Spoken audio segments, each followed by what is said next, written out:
Now find 5 reasons that empower you. Why is it that you deserve your goal? What are the 5 reasons that you won't give up? When life catches you on the blind side, when the messenger of misery visits you, what are you going to do? What will keep you in the game when life knocks you to the canvas?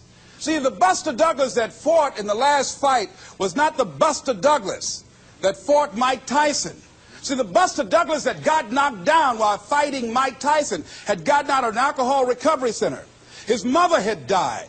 His wife was ill with a terminal illness. He was considered a nothing, a bum. So when he got knocked down, Buster Douglas had a reason to get back up because he said, I'm dedicating this fight to the memory of my mama. But when he fought the last fight that he had, and he got knocked down, and he had a guaranteed $24 million in his pocket, whether he got up or not, he just said, hurry up and count me out.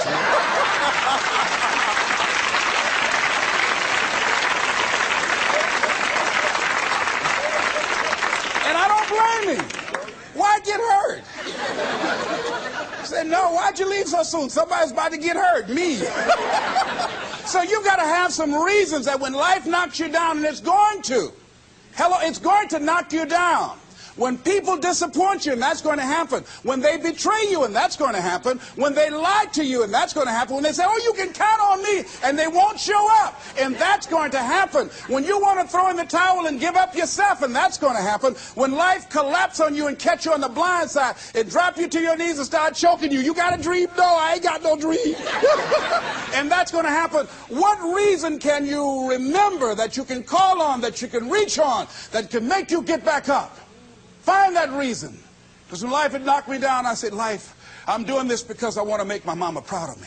I'm doing this because I want my children to have a better life than what I have. I'm doing this because all my life I've been told I'd be a loser, that I wouldn't make it. All my life I heard people say, maybe take them back to the welfare department. I'm doing this to make them a lie. I believe like Frank Sinatra, he said, the best revenge in life is massive success. I'm doing this so I can become massively successful. And with that kind of courage, with that kind of affirmation and reason to empower me, I got a saying that when life knocks you down, try and land on your back, because if you can look up, you can get up. All right?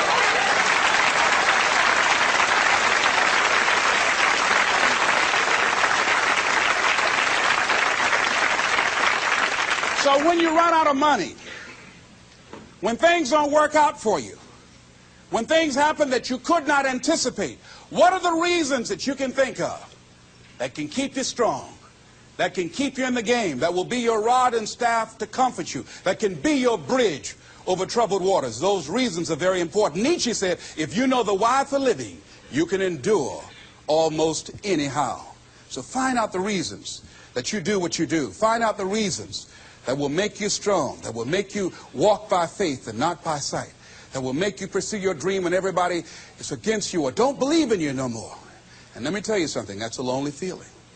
It's a lonely feeling, particularly people that you're doing it for, or people that stand to benefit the most, or people who should be the #1 members in the encouragement club, but they end up saying, you can't do it, and they become members of the discouragement club.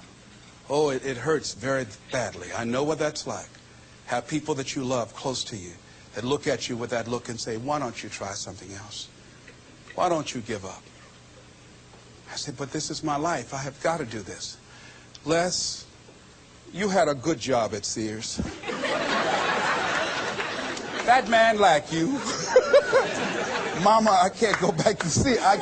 I can't do, I got to be my own boss. I can't do that. I mean, you know, it's, ladies and gentlemen, you know, when you work on a job that's dead end, you can see the ceiling already. It's like going in the middle of a movie. And after you've seen the movie, sitting back through that over again, there's something missing. You know the hero's not going to die. You know what the outcome is already. And so that's why a lot of people, a lady was telling me, she said when she went to work, it felt like a refrigerator fell on her shoulder as soon as she stepped in. Because she knew she'd gone as far as she could go. See, they're paying her just enough to keep her from quitting, and she's worked just hard enough just to keep from getting fired. How many of you know people like that? Raise your hand. The ones of you didn't raise your hand, you the one.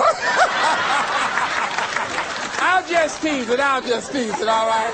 Here's something else. Make a commitment to be happy. See, You know, I have you laughing a lot. See, life is too short going through it looking homely, tired, and ugly. Sometimes we take life too seriously. Oh, no. Make a commitment to be happy. Find little things just to get tickled about. And laugh. Find ways to be happy in the moment. A lot of people say, well, I'll be happy when I pay off all my bills. No, no, no. I'll be happy when I get my divorce. Oh, no, no, no. I'll be happy with the children gone. Oh, no, no. You want to be happy now. See, there are no guarantees. No one says you're going to be here 2, 3, or 4 years from now. So you want to be happy right now, in the moment. Repeat out to me. I must make a commitment. I must make a commitment to be happy. To be happy. Right now. Right now. Right now. Right now. Is all I got. All I got. Shake somebody's hand on your right and left and say, you deserve to be happy.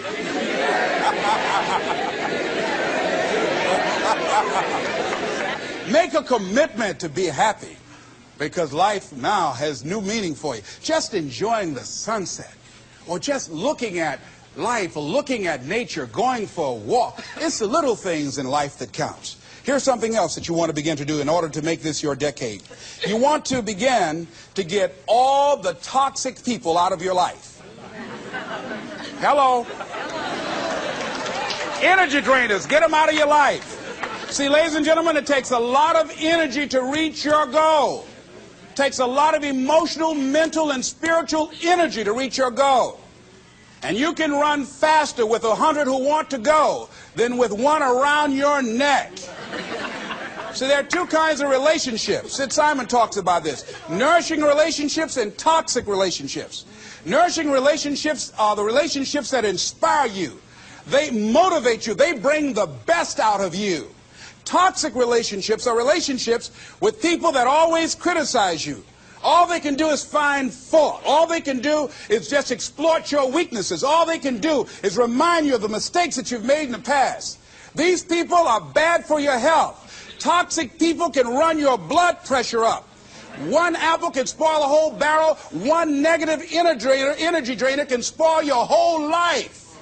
I know people whose lives have been ruined because somebody wasn't good for them. See, there are some people that aren't good for you. Hello? They aren't good for you. You've got to get them out of your life. See, a lot of people put up with a lot of foolishness because they don't want to die by themselves. Here's what I believe.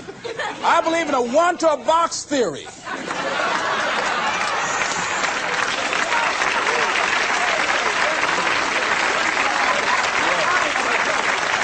Ask this question of yourself. Make a list of who you communicate with most and ask yourself the question, what kind of person am I becoming because of this relationship? Is it helping me to grow mentally and emotionally and spiritually? Am I becoming a better person because of this relationship? Do they bring out the best in me? Do they inspire me? Do they encourage me to develop my greatness? Do they make me stretch?